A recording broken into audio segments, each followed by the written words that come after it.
afford it. As I say, so I set up on my own last year. And what I mean by that is it is literally just me. So I'm selective in who I work with.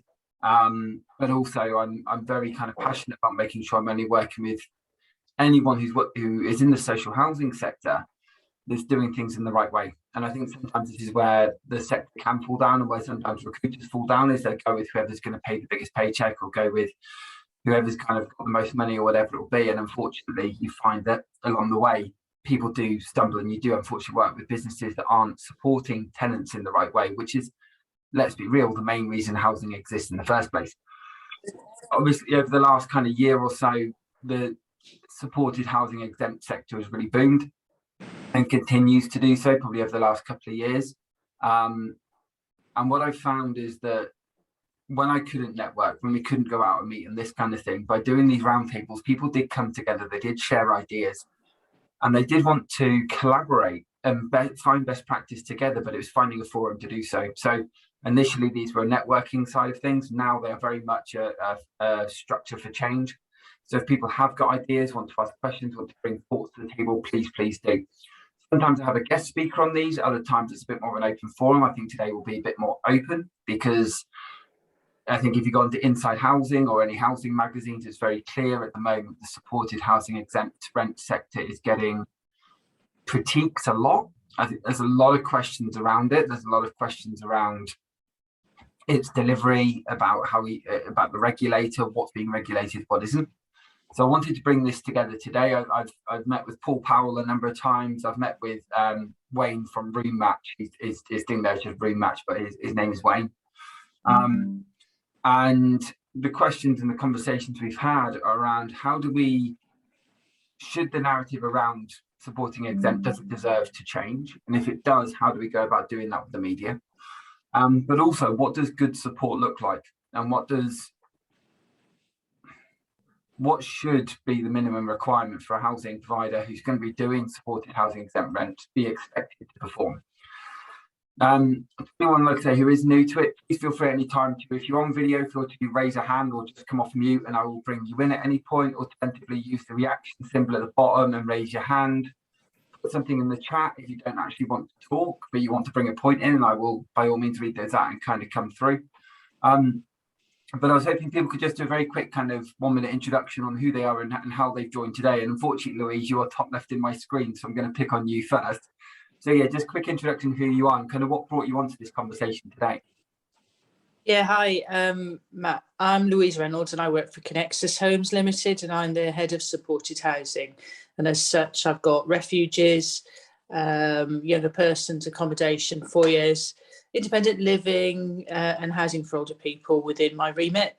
So you can imagine I've got kind of specialised and exempt accommodation with all those. So I think it's really interesting challenges we face, and I'd like to hear how people also tackle those challenges of today, and the how we get on with those also in new build, because we're building quite a lot at the moment. So yeah, sounds interesting. Sounds like an awful big remit you've got there, so thank you very much for joining. Thomas, over to yourself. Yeah, hi, good morning, everybody. Yeah, thank you for having us on the chat today. We are the newbies of the group. So I'm here just to kind of get a feel for some of the struggles that you're facing. So I represent a company called Verse One. We specialize in digital transformation, helping people with tenancy onboarding in a digital format. We're finding that's quite a big issue at the moment as well, is face-to-face, and not a lot of the offices are around anymore to get that paperwork done.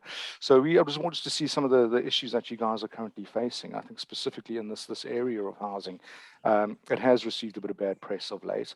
And I just wanted to get a feel for, what are the actual day-to-day challenges you're facing, so perhaps we can take it back to our side of the fence and say, well, what can we do to potentially help support these organizations going forward? So yeah, it's Thomas Prout from Verse One. Thank you for having me. That's all right. Great to have you with us. Nasha, I've actually got you next. So if you could quickly introduce just yourself in a minute, 30 seconds, and what brought you on today. Hi, I'm Nasha, and I'm setting up for social housing. And I joined because I don't even know what this exempt accommodation means. So I think I want to learn a bit more about that. What does it mean? Brilliant, absolutely great. And I know you've been on a number of these roundtables with me, so good to kind of come along and learn and discover more about the sector. Yes. Paul, over to yourself. Yes, hello. My name's Paul Powell. I'm a director of a exempt accommodation provider called Secure Haven, which is a new company waiting for Birmingham City Council to approve the exempt accommodation status. I come from a health and social background. I'm very keen to network with like-minded housing providers to look at how we can improve the profile of the exempt accommodation sector through joint up thinking and showcasing activities. Hence the reason why I'm on this session today. Brilliant to have you with us, Paul. Thank you for coming along. Jamie, I appreciate you're not on video, so if you don't want to talk, it's absolutely fine. It's just if you do, then please feel free to. Oh, sorry. Did you say Jamie or Jasmine? I said Jamie, but Jasmine, please come in. Yeah, that's absolutely fine. Jasmine, over to you. Yeah, sorry. I'm just going to be popping in and out, but I saw this webinar on LinkedIn. So I work at the YMCA in the housing sector, and I just wanted to get a little bit of knowledge around this and just a little bit more experience and just see what you guys have to say, because any information around the housing sector for me is just brilliant. So I'm here to observe it and listen. Fantastic. Jamie, obviously I think you're going to stay on mute, which is absolutely fine. Charles, over to yourself. Hi there. My name is Charles Taylor. I'm currently a director of a large older person's developer. So I'm a new director of new business. However, I'm rejoining the supported housing sector in learning disability very soon as a group commercial director for an established provider. So I'm just trying to re-engage back with the issues around exempt accommodation, housing, social care and commissioning. So I saw it on LinkedIn, and so I thought I'll just join in and sit in, have a bit of a think and just trying to upgrade. I've got about 8 more weeks before I join this sector, move from older persons into specialist housing. But yeah, it's a return for me. So just trying to renew my understanding. I've got to just leave at 11, I'm afraid. But thank you very much for taking the effort, and speak to you soon. Bye. That's right, no worries. Thank you very much. I'm just going to get Wayne from Room Match to introduce, and then we've just had Gail join us as well. So Wayne, over to you. Hello, and yeah, thank you for having us on. So we are a search engine for supported accommodation. So pretty much exactly the same as Rightmove, where individuals can go on and search for properties. We do that now for supported accommodation. We're obviously sick of negative press reports. A bad press report is almost as bad as a bad provider. So we want to put a positive spin on supported accommodation, give tenants maximum opportunity and choice, and get them involved in every step of the way for supported accommodation, and choosing their accommodation is paramount really to creating a perfect sector. So yeah, that's a little bit about ourselves. No, thank you, Wayne. Thank you for coming on. And then Gail, I know we had a couple of technical issues, but great to have you with us. So yeah, just a very quick introduction of who you are, and I guess why what brought you along today. Yeah, so I'm Gail Boskell. I'm head of services for Johnny Johnson. So we're not so our specialism is more around independent living, which is retirement housing or what people used to call sheltered. But we do have some supported housing stock as well, where we have agreements with the local authorities and with support providers for more specialist supported housing. Yeah, for me, I'm hoping to get something out of it. We get plenty of challenges at the moment from housing benefits saying that our claimants are should be claiming universal credit when we think we are exempt accommodation, but they say we're not. so we get plenty of challenges in that. So I'm hoping to get something out of this in relation to those challenges. Absolutely brilliant, and a big kind of array of people from different businesses and things today. And it's great that we've got those who are going to see it from different perspectives, and I think it always brings about really interesting conversation when we've got those who are, I guess, seeing it from the inside and the outside, and sometimes a blend of them both. And exempt accommodation, I think, has become almost a bit of a just a word the regulator are using at the moment, and to tarnish the sector in any kind of way, and it does concern me. Now, that isn't to say at all that not all of that is unwarranted. There are unfortunately some bad providers. Sorry, so it's okay. I'm on scheme and I've just got somebody here. So yeah, just bear with me 2 secs. That's right. Feel free to mute. It's all good. So yeah, as I was saying there, I've muted you, Gail. You're all good. I think when it comes to the supported housing sector, and it comes to, supported housing is fine. Exempt accommodation, exempt rents is where the big issues seem to arise when it comes to that buzzword and that terminology. And evidently exempt rent, I know Nyasha was asking about it. By this we mean, rent that is paid directly by the council, a rent that is paid directly to a housing provider. Although Paul, I know you've got a few things. We had a discussion recently at a seminar around that, didn't you? Yeah, Thomas, please. Yeah, just a quick one. So I know when we're looking at general housing and general social housing, the rent is paid via the tenant receiving universal credit in most of the cases. So with exempt housing, you're saying that's very different? Oh, we've got Nyasha twice in the room. Oh, there you are. She's changed onto the other one. Do you want to take this one? Because I know obviously this is exactly what you run. So when you talk about kind of these exempt accommodation services, how do you define it in your business? Oh, me? Yes, please, Paul. Oh, sorry, yeah. Sorry. Thanks, Paul. Yeah, in terms, it's basically looking at in the factor of the individual is in need of support, hence the reason why they are receipt of housing benefit, and housing benefit goes directly to the landlord. Unfortunately, to kind of to get to the point that there's loads of landlords or housing providers have used the sector as a kind of a cash cow agenda, where that is a way of them actually making money. And the fact that there's been issues regarding the actual support being delivered to tenants hasn't been delivered, which has led to antisocial behaviour, negative perception of exempt accommodation in areas such as into the Birmingham, Aston, Erdington. And to be truthful, for the last, I say, year or so, there's been a lot of negative press coverage because of the impact of housing providers not delivering the support needed for these tenants. It's kind of there's been like a showcase of negative news about such provisions being used by drug takers, people with alcohol problems, and social behaviour, having a negative impact on the neighbourhood. And some councillors and MPs have jumped on the bandwagon to in related to all the bad press. I know that Wayne from Room Matter has been trying to engage with the press to look at if there's a way to promote some positive sides about what exempt accommodation is about. And I think in a nutshell, it's a case of you have your stock, so you have your property, you have some kind of you have people in the, you have tenants living in that block that because of their support needs, their rent is guaranteed by the local council. Yes. Okay.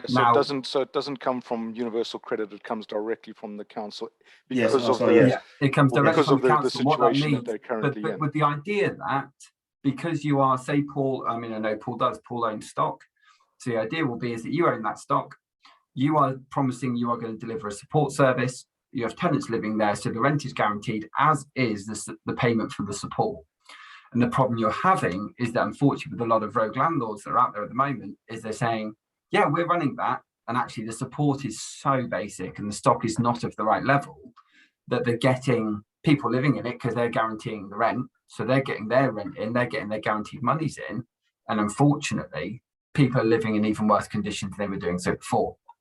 And it's these kind of landlords that the sector as a whole, I think is very good at kind of self-regulating in that way, but actually the regulations certainly from the UK regulator in terms of setting up these accommodations isn't strong enough, because too many people are being allowed to just set up new services, aren't fully regulated, and it's giving the whole sector issues and a bad name, whilst also unfortunately leaving people in even worse conditions than they were in before. especially the people that need that kind of housing are already vulnerable. They've already gone through such a hard time already. That's the last thing they need. You know, it's just a compounding effect, isn't it? So you got to take a domestic abuse violent person, for example. So she's or he has had to find this accommodation at lastminute.com. They don't have a lot of options, do they? So they desperate, so they end up going to these rogue landlords, and then they don't have the capability to fight because they've got no other options, isn't it? I'm kind of the same. And then in terms of Birmingham City Council, the minimum engagement contact with the individual is 1.5 hours a week. So that's all that they're saying. Birmingham City Council is saying you only have to engage with someone 1.5 hours a week, and that's enough support. Is that in terms of counselling support, or in terms of full-on kind of in terms of helping with benefits, help in terms of integration into community, the rest of it. And if you give 1.5 hours per person, they will guarantee the rent. And that isn't enough. It just isn't enough. And unfortunately, it is there that the issues lie. And so this is where I have reached out to a few council members in the hope that we might get kind of people from the other side to come and discuss this as well. And unfortunately, haven't today. But this is a nationwide issue. And I don't want it being, obviously focused just on the Midlands, but the Midlands has got an awful lot on this. And when you go on to, something like, I'd say, Inside Housing, and you search anything to do with exempt accommodation from the last couple of months, it's non-compliant providers house 1/3 of all exempt accommodation, and firearms and cannabis farms are huge at the moment, and non-compliant providers house 700 tenants are employing more staff. So there's a lot kind of going on in this non-compliant world. But what I want to kind of say, and by all means, I'd like people to kind of come in on this. How does the sector need to regulate this better? Is it down to purely the regulator, or is there more that we as providers and we as those involved in the sector can do to change the narrative on what the sector does deliver when it's doing it well? Please, Wayne, please. Yeah. So the only way this sector is actually going to get better is through obviously tenant choice. So at the moment, tenants are being misplaced. If a tenant is misplaced, regardless of the level of support that's being provided within that accommodation, you might as well receive no support at all. So if the placement is correct at the offset into the correct provider with the correct level of support, your progression of support is going to be a lot smoother, a lot better. And hopefully, obviously, we'll see the progress to people go back to independent living. So with Room Match, I say we help with, and we've got iPads out there now in doctor surgeries, CMHTs, hospital discharges, street pastors. So tenants have now got a physical choice of where they want to be. Providers are only going to see this change once they start listing what they've got and find more suitable tenants for their service. If we keep having tenants that are misplaced going into incorrect accommodation, it's not going to get better. We've got the Charter of Rights, we've got the quality standards. Yes, it's fantastic in regards to paperwork exercises. Realistically, what is going to change in this bedroom for that individual? So if you've got an individual that's waking up in a place where they don't want to be every day, with people they don't want to be with, they might as well receive no support at all. So with us, it's all about tenant choice and opportunity. So tenants can click onto our... Really interesting on that, because I know both Gail and Louise have mentioned, obviously they run a variety of stock. So Gail, when it kind of comes to yourself, and I know you pointed out a couple of parts there, how do you kind of, when tenants are coming to you, or when you're trying to kind of place tenants, what is it you're finding from the other side of things is the most important when you are looking in this exempt world as well? You are on mute. I just thought I'd let you know before we start chatting, because I was the first one to do it today. No, that's okay. I'm always told that I'm on mute, so it wouldn't be unusual. I think there's a number of issues with this. The first one is that it's the interpretation by the different housing benefit departments on de minimis and how much support is delivered. And I don't think regs are very clear on that. So the housing benefit regulations, and what we find is our tenants fall into a gap. So what happens is they put in a housing benefit claim, and housing benefit say no, it's universal credit, and universal credit then turn around and say no, it's housing benefit. So they fall into this gap, and by the time it's resolved, they're in rent arrears. So I think that's the first thing, but then we work across 24 local housing benefit departments, so we cover the country, and trying to work with 24 different housing benefit departments that all interpret that reg differently is an absolute minefield and nightmare. So our welfare advisor, and I invited Jamie onto this today so that he could contribute, we work on those challenges with residents, but it isn't at all easy.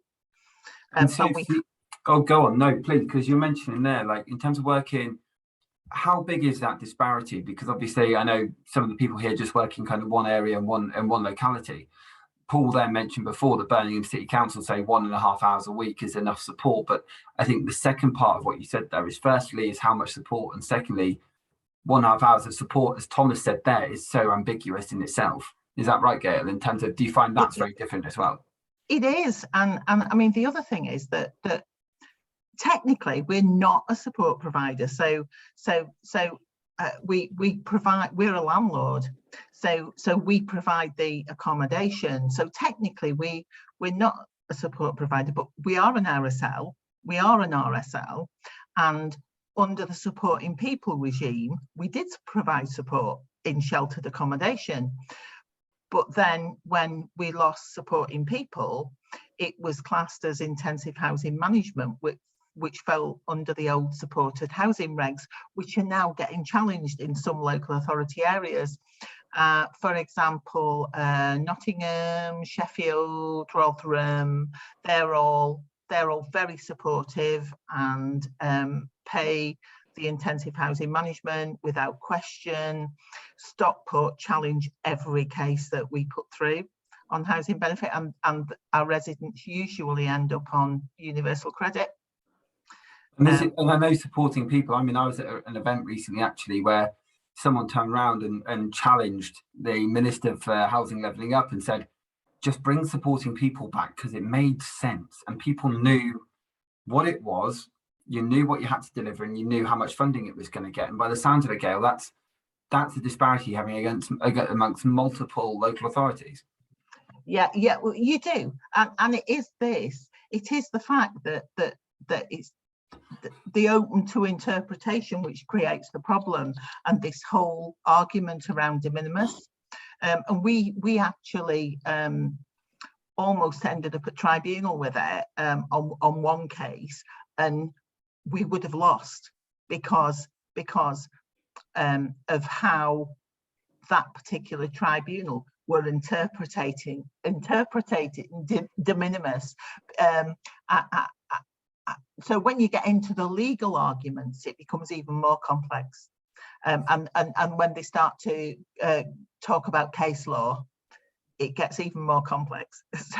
Because as you say, the law in itself is so ambiguous at the moment. Yeah, and I know in some cases, one of the examples that I've looked at is around community alarm, because your community alarm is a support service. And particularly if you're delivering a mobile ward and response service. So it is a support service, but the monitoring of it is not covered by housing benefit. And it's very clear in regs that it's not covered by housing benefit. But in some cases, so where you don't have an emergency response button, such as housing proactive, then that is covered by housing benefit because you don't have that emergency response button. And it's classed as intensive housing management.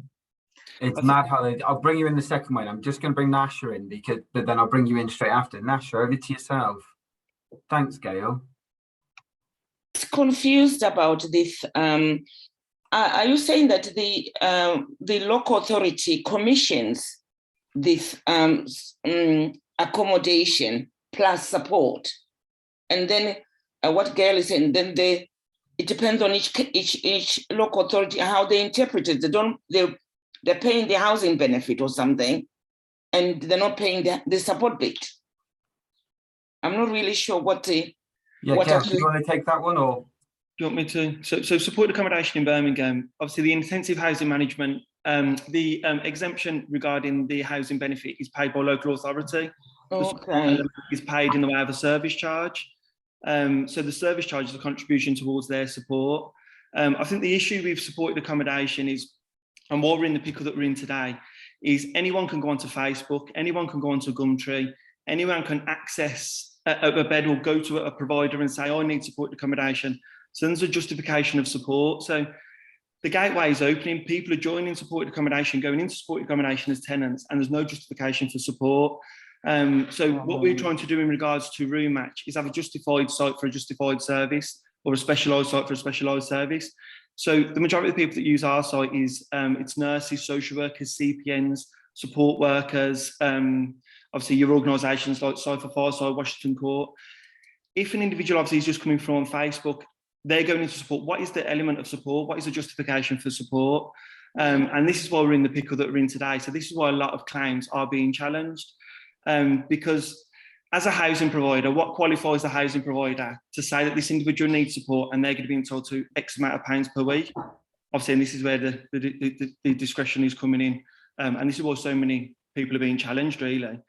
So these are people who are self-referring themselves, not coming from the council. Oh, self-referrals. So, yeah, especially in Birmingham. So we've trialled our system in Birmingham. We're now going to run national. So within the next few months, we've got some huge stuff to announce in regards to other services that we're attaching to our business. And we're actually going to be a national service. In Birmingham, obviously, you can do self-referrals. So you're seeing tenants coming through Facebook or on a low-level need or no need at all on universal credit. And then they're getting higher rate housing benefit, going to supported accommodation. And this is obviously why we're in the situation that we're in today. It certainly is. Louise, I'm really glad I was going to bring you in. I really want to bring your thoughts in on this. So great to see you raised your hand. Louise, I'll pass over to you. Yeah, thanks. It's interesting, isn't it? You quote there, Gail, about de minimis. And I've worked with the kind of funding structure because we do quite a lot of new builds. And actually, if you use de minimis in the kind of Judge Turnbull kind of legal cases, you effectively have to deliver over 2 hours of support per person per week.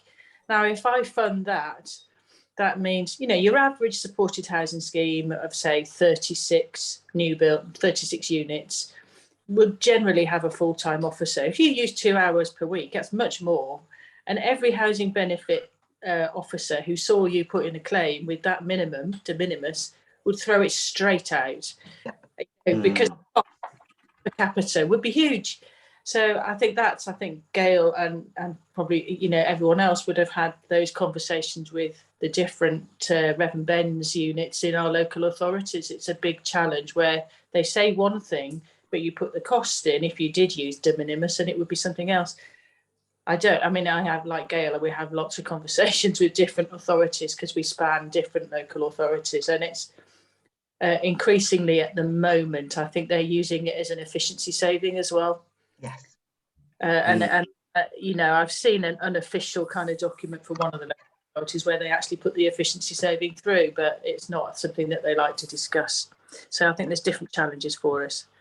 I really agree with you, Louise. And I think actually one of the points you raised there, which is this breakdown. And again, this is where I, on the outside, always kind of looking in, but why I bring people together to have these conversations is, I guess my question, say you've got 35 units and, you've only got the funding for one support worker. Surely, are you then penalised for not delivering the amount of support that you've said you're going to deliver? Like, how do you kind of combat that from an internal measure? For me, it's that definition of support in terms of if it's the face-to-face engagement with the individual, or you are representing that individual via liaison with support services. No, but if I think, and the question I was kind of going back to Louise, if somebody has got, say you've got 35 units and you're employing someone on a 35-hour-a-week contract, that person can't physically give more than 1 hour a week, can you, Louise? I'm assuming this is what your point was, Louise, by the way. Please correct me if I've gone down the wrong track, but how, are you then penalised for not giving the support if you haven't got the funding to deliver more than...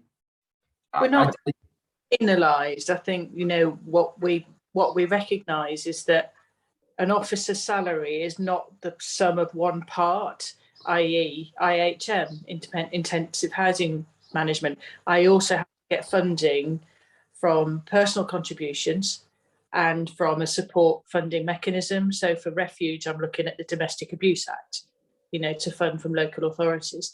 So, and I think that's the point, that IHM does not really, if you're wanting to deliver a service that supports people, young people, people fleeing domestic violence, etc., IHM is not meant for that. It's not a support mechanism. IHM is in itself enhanced housing management, something that an ordinary housing officer does not do. It's only like a little bit of the icing. It's not the cherry on the cake. And I think that's important to recognise in these, that if you're looking to deliver supported accommodation in its truest form, it needs a layer cake or pancake model to fund it. IHM is only 40% of that funding. And Gail, I can see you nodding along there. Yeah, I think that's a really good point. IHM is different, and I think there's some confusion around what would be exempt rents and then exempt and specified accommodation. So yeah.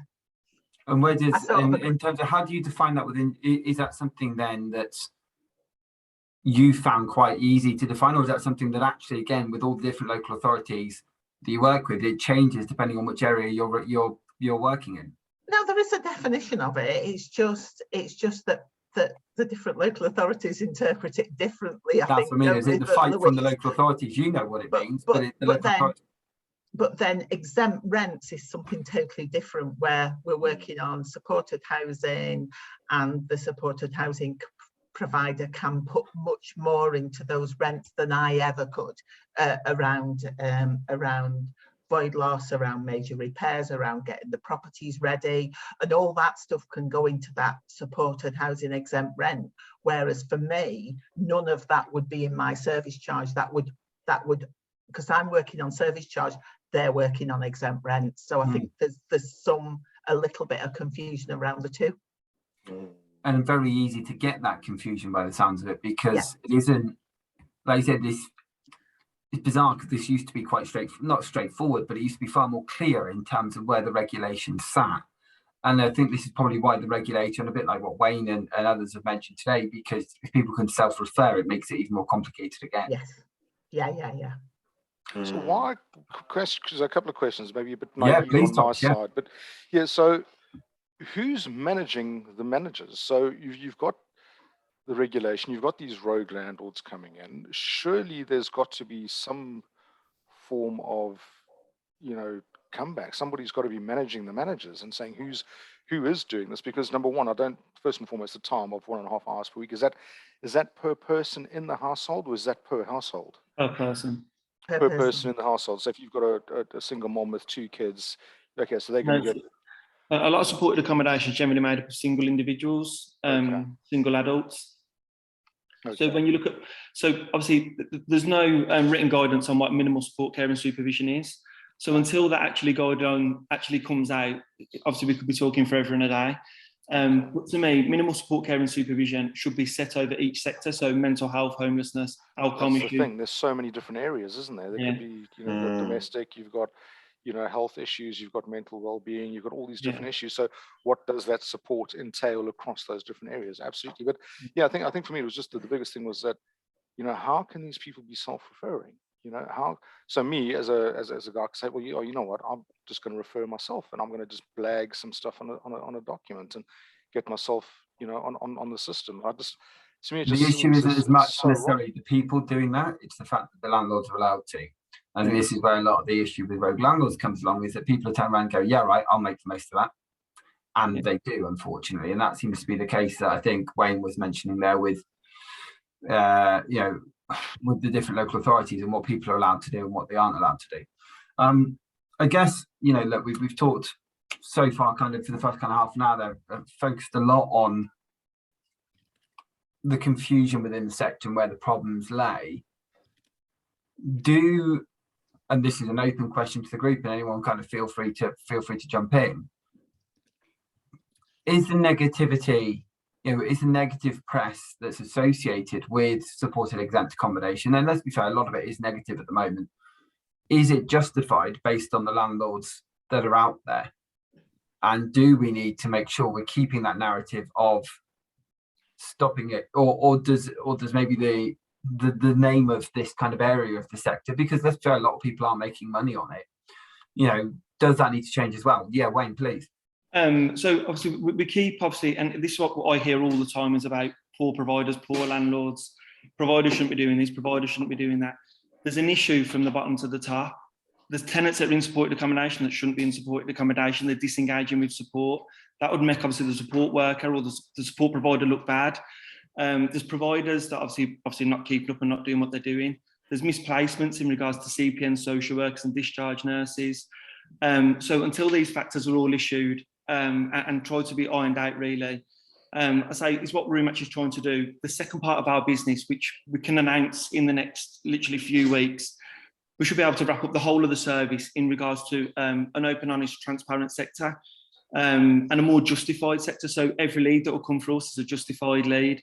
So there'll be no recalls on obviously providers' money. So when a tenant moves into a property, there's no justification for support. They're recalling money. The tenant should never have gone into the property in the first place. But obviously this is what's accepted at the moment, and this is why we're in the situation that we're in.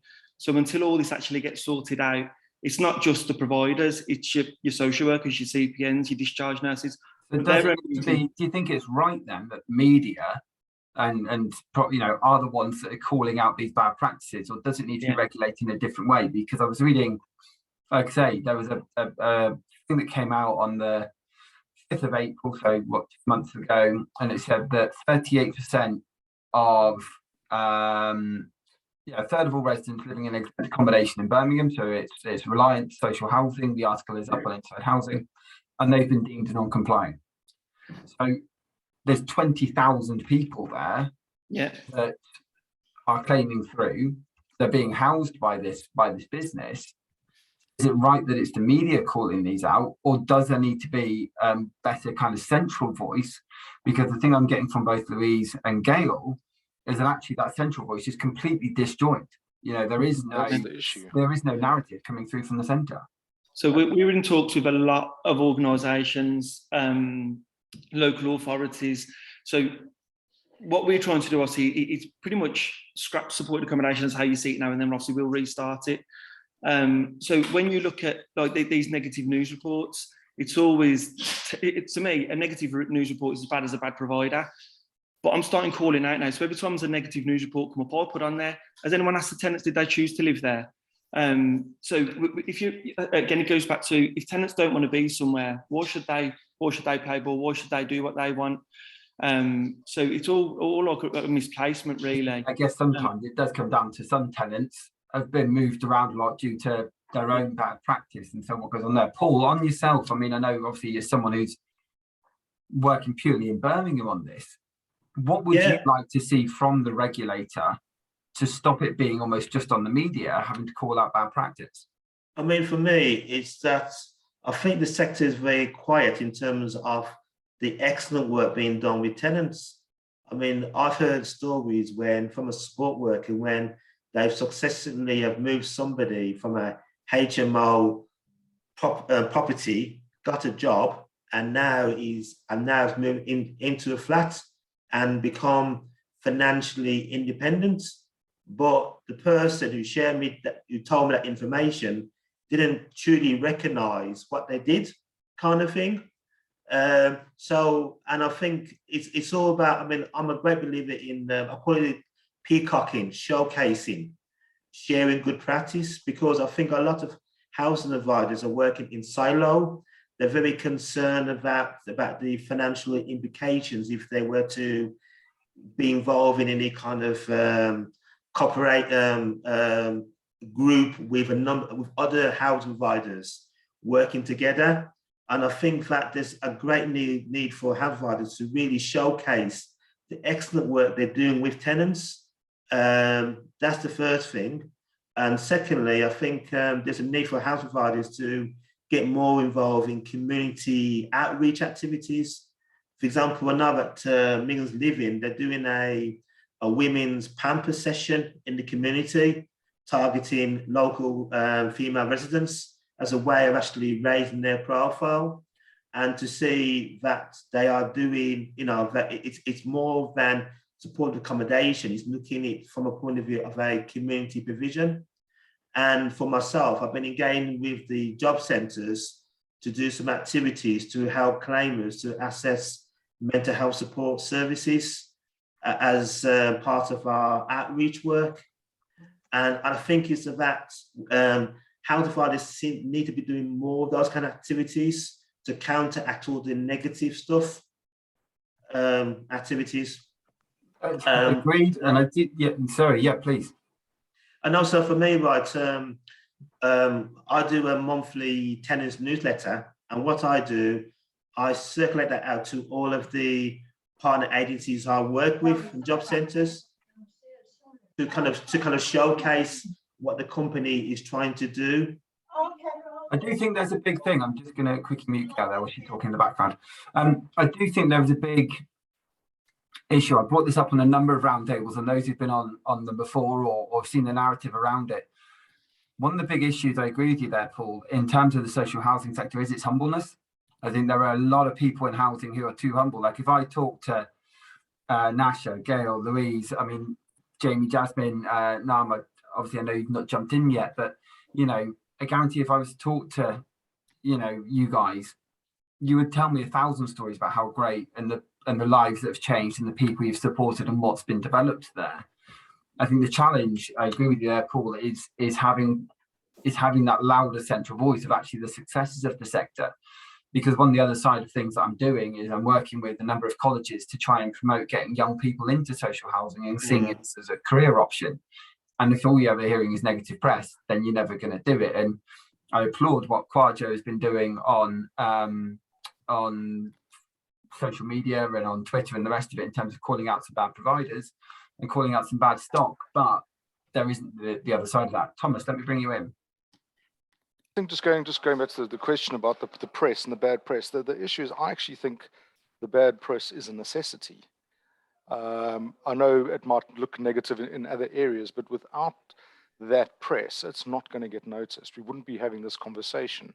We wouldn't be looking to try and improve regulations. We wouldn't be trying to get things streamlined to get better. So just on that point where you said, you know, do you think bad press is a good or a bad thing? I think, you know, no press is ever a great thing, but it's brought us together here today. We're looking at the issues that we're having with Connexus and with Johnson & Johnson, that everybody seems to be in the same boat. But the more noise the press makes, the more something will need to be done. So it's not necessarily a bad thing. And I think, you know, looking at where you guys are, they're just, a lot of you seem between a rock and a hard place between, you know, you want to do this support, you want to help these people, but the resource isn't there, the financial support isn't there. So until enough noise is made, you know, nothing's going to change. Completely agree. You know, like I said, it's very good that we've got that in terms of being called out. I do think they could be doing a bit more balance, because I think some supported housing providers do some incredible work. And for anyone who hasn't seen it, actually, Gail's just put in the chat there the supported housing national statement of expectations, which I'm going to ask her a couple of questions on this second. But Louise, please do jump in. It takes a while for me on my little phone to unmute myself. Absolutely fine. I've been doing this for a couple of years, and you can always see that. And there we are, sorted. Exactly. I just think going back to the problem we've got there, where we've got the inequity of the way that local authorities consider the claims, and therefore how we monitor it. Two strands we've been discussing. The decision making, we've got it within our realm to form a national forum of providers. You know, the government will not do it. They don't want to tackle it. It's expensive. And I've said this, and I'm starting up more locally with 3 big players, ourselves, 3 other big housing associations nearby, a forum. So we're going to discuss openly our claims, the challenges, the decisions, and the inequities. And we're going to call the local authorities out on their inequity of decisions. Because I think if the wider that gets, the more, like we said, like the other chap, sorry, I didn't get your name, at verse 1, sorry, Thomas, you said bad press isn't always bad press. and bad for us. You know, we need any kind of publicity around this to raise the profile of the sector and the issues, because actually we're very quiet, like you said, Matthew. We're humble, we just get on with it and face the challenges. But the more we challenge the local authorities, because there is guidance following on from the Turnbull decision, there are test cases that determine what is de minimis, and therefore a per capita minimum. So we all need to be aware of that. And we think there isn't. There are legal precedents in place that we can challenge authorities on. And so that's what I wanted to say. No, I really appreciate it. Actually, I was quite honoured, really. So Paul and his business, Midlands Living, and about 10 other providers got together. And we've only had 2 meetings so far to do exactly that, but in Birmingham, and kind of say, look, let's bring a forum together. And I think part of the challenge there, and I'm sure like it's great actually that you know your purpose straight away, which is we're here to call out inequity. We're here to call out the problems. And I was quite honoured to be made vice chair of that group, not because of my work in the sector, but because I do stuff like this and kind of bring people together and kind of say, right, well, what can we change and what can we deliver and what actually are the issues? Because I think it's really important to get providers in, but I think it's also really important to get those who are on the outside looking in and kind of saying, you know, and what we'd love to get is we'd love to get a member of the council involved. We'd love to get a member of a regulator involved and kind of say, look, let's work collaboratively to make that work because it is absolutely key. And it's the only way, I couldn't agree more with what you said there. The only way you're going to make change is by going, look, let's get around the table and work together on it. Gail, I was just going to kind of ask you about the supported housing national statement of expectations that you shared there. Obviously, I've not looked through it just yet. Is that quite a clear piece of guideline? Is it a little bit convoluted? What, in terms of your thoughts on it? And I'll just take you off mute and see if I can do it. I can only ask you to unmute. I can't actually unmute you myself. You know, is it something that's quite clear, or is it something that's quite hazy, I guess, in terms of its interpretation? No, it's quite clear on accommodation standards. So I'm happy to share. We've done a gap analysis on our supported housing stock, which has really made us look, and it's helping with our new developments as well. So I just think it's a really useful gap analysis to complete on your stock. And then the other thing I'm just about to put in there as well is around support solutions, who provide they have lots of experience in assisting with housing benefit and universal credit challenges. We did loads of work with them when we lost supporting people funding, and they were really helpful. So they're particularly good on legal challenges. So just putting something in there. They have lots of stuff on their website as well around the Turnbull judgment and intensive housing management. Those who aren't aware, would somebody give a quick overview of what the Turnbull judgment was? Would they mind? Oh my goodness me! I'll send a link. Absolutely fair. I'll share that around with everybody afterwards anyway, so people can have a read up and a read through of why that was such an important piece of legislation, such an important outcome, I guess, for the sector and wider. It was interesting there, you mentioned about gap analysis, and it gives a great kind of last point for the last 10 minutes here. I was working with a provider recently who were looking for, they wanted someone from a business development background to go out and actually look at their portfolio and look at the stock that they had and look at the sites they had and said, actually, we know it's of a good quality in terms of there's good kitchens, good bathrooms, it's tidy, it's clean, it's whatever. Is it fit for purpose? Is it set up for, okay, we know in this area we need, you know, this is going to be an aids and you know, needs more aids and adaptations delivering it. This is actually designed for young people. Is this stock actually really going to attract? And it does tie in, I guess, a bit back into what Wayne was saying earlier. You know, it's knowing what your stock is being delivered for. And I remember I was actually recently on a podcast with Marie Jenkins, who's passed her apologies and not being able to join today. And there was a gentleman there who he'd gone, it was with Midland Heart, and he'll freely talk about it on the podcast. He'd gone in with Midland Heart. He picked up a It was a supported accommodation, but it was 65 plus, and it was all great. And then actually that stock got bought up by someone else, and they decided that it was going to be for high level mental health needs, but that the residents who were there could stay there. And so suddenly he's got people living down the corridor with high levels of schizophrenia and severe mental health issues and things along those lines. And he was saying, I'm still paying my rent, I'm still doing my part, but I'm probably going to have to move because that wasn't taken into consideration. And I think this is where, you know, when you talk about that gap analysis, Gail, I think if the business that had taken over there had looked at it and gone, actually, let's keep that as is because it's stable, or let's do something else with this stock, or let's move people, or consult with residents. Is that gap analysis realised for you a big consultation piece with your residents that you've got to undertake? Oh, massively. So we have supported housing stock that in some cases we have agreements with the local authorities, some cases where they have individual tenancies. So some of it's supported living, some of it was residential care, and there's recently been decommissioned to supported living. So yeah, we have a variety of stock, and when we've started to look at that stock and whether that stock's fit for purpose and what the requirements are for that stock going forward, including the level of investment, and actually could it even be, could it ever be the right type of accommodation, we've actually put a lot of the stock under options appraisal. Wow, that's a big decision then. But that is just, I mean, we don't have masses of supported housing stock.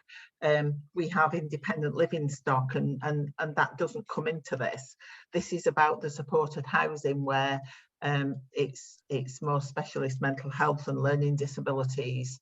So it's that kind of accommodation, and certainly one that we've just decommissioned hasn't even come through an EPC. Wow, okay. So yeah, so it definitely had us look at our stock a lot more closely. What I will do is I'll send around I'll bring you in a second way, and I'll make sure I send around a round table I ran earlier in the year with a lady called Hannah Harvey, who, if you don't know, she's just taken on a new role, but she was executive director at Saffron Housing. She's just actually got promotion, and I'm delighted for her because she's brilliant. But she said that 3 years ago, they thought they were getting everything right by their residents. Absolutely right, they were good, but yet they were getting a lot of complaints and they're trying to work out what was going on. They were, and then they're getting in trouble with regulator and other things, and it was news. And they completely overhauled everything, and they went straight to the core, which was they got their head of the residents' Facebook group in and said, look, you're one of our chief people who's collating the information, what is wrong? And a lot of it was exactly what you said, Gail, which was this gap analysis. And it was understanding actually where are the problems, what are the issues that are coming through. Louise, not a problem that you've got to bounce. Well, we'll absolutely send over the recording, and really, really nice to meet you. Thank you for coming on today. And I think, you know, when we're looking at it, we don't, and I know it's something Paul mentioned at the beginning there, and I'm sure Wayne will touch on now, is we need to remember we're housing providers. We're providers of people who need housing the most. And it's those that we have to put forward, put first at all times, because that's what this whole sector is about. It's about looking at tenants. I think too often it becomes about a house and the house the tenant's living in rather than the tenant itself living in whatever property you own. Wayne, let me bring you in. Yeah, so for me, going back to the course, I've been a support worker. I got my own supported accommodation for the last 7.5 years. We've developed a room match, obviously, to give the opportunity and choice. We've got to remember that supported accommodation can happen to any of us tomorrow. So we could all become homeless, we could all have mental health, and then we could be reliant on, obviously, on this service. We're in a time now where choice and opportunity is everything. You can do what you want on a day-to-day basis until you become homeless or you end up on a hospital ward becoming ill. You lose that choice and opportunity. Now you are told about a provider, you are told about a bedroom. You could be the best provider in the world. You could have, say, 20 bedrooms across the whole of Birmingham available. If you get that phone call and saying, Wayne, have you got a bed for X, Y, and Z with discharge from hospital? I'm going to place that individual into a bed. That bed might be more suited the other side of the city if the tenant was to choose it. So I think until we get our heads around this tenant opportunity and choice, the correct placements with the correct individuals with the correct level of support and need, times are not going to change. I say the next couple of months, we've got some big news to announce. And I think, and I hope, we are going to completely change supported accommodation. Currently, the way it's being run, but not only would it be better for tenants, it would be better for providers, it would be better for local authorities, and it would be better for communities. I think also we've got to remember there that it's about everyone you've mentioned there, the tenants, the communities, your housing providers, your local authorities, people like yourself, people like Supported Exempt, people like Gail, who's got mix and match of all kinds of services coming together and going, what does this actually need to look like? Because if I go back, when I first started in recruitment, like say 10 years ago, supporting people was flying and it seemed to work. And people going, yeah, for the first time, this actually works. And evidently then we had governmental changes, and I'll leave that as open as people wish to leave it. And that is gone. And it doesn't seem like since then, you know, there just seem to be more and more cuts. And yet people are still delivering excellent services, but it's just so messy as a system at the moment and as a sector. And Gail, it looks like you're agreeing. Oh, I think that, supporting people for me, I mean, don't get me wrong, it was a blooming pain. Yeah. And I remember setting up some of the supported people contracts at Sheffield Local Authority. So I remember what a pain it was. But it regulated the sector and it made us accountable for quality. It made us accountable for value for money, and it protected the residents. And we don't have that now. And I think that's where the sector lacks in that regulation. I unfortunately couldn't agree more. I mean, you have CQC for residential care, but they wouldn't regulate your supported living. So and that's it. And yet when you go onto CQC, you can literally look at the service delivery of every single site across the UK. If you're CQC registered, you go on. And then also when you're then trying to join that as a, say you want to be a candidate who wants to be a registered manager there, you know what you're taking over. And I agree, there needs to be that. Again, it comes back to accountability. And I feel that the sector at the moment, there are a lot of people, and I think everyone came here who comes in this room today is quite happy to be accountable for having a voice and trying to change this and going, actually, yeah, I will put my hat in the ring and I will help us make a difference. I think, unfortunately, for those who maybe got the most power to do so, there's too much passing of the buck. And that seems to be at the moment, is people going, oh, I don't want to touch it, it's a bit messy, pass it on to someone else. And there's just too many voices. I'm going to wrap it up there because I know people have got 12 o'clock. Thank you, everyone, for coming along. I hope everyone's going to take something away from today, and I hope that people have been able to kind of connect. I will tag those whose names I've got. Jamie, I assume you're at Johnny Johnson, so I'll tag you into a LinkedIn post as well, so that people can connect with each other, ask questions. There won't be a roundtable next week. It will be one of the first weeks in a long time. We haven't done one because I'm actually going on holiday. My first week's break since I set up the business. My girlfriend's turned around and said, "You're taking a week off because you have to." And I don't think it's that I have to. She needs some time. So we're going to on holiday. Can't wait for that. But we will be back the week after. And then if anybody hasn't seen it yet and is going to the National Housing Conference this year, I'm finalising it today.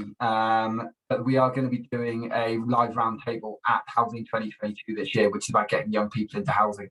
The next roundtable is going to be 2 weeks on Wednesday. So 2 weeks tomorrow, which is about the energy crisis and what is the plan within social housing. So if anyone wants to join that, again, I'll send this round. But thank you everyone for coming along. Lovely to see some new faces. Brilliant to have you all with us. And I look forward to seeing you all at future events. So thank you again. Thank you so much, everyone. Thank you much. Take care. Bye.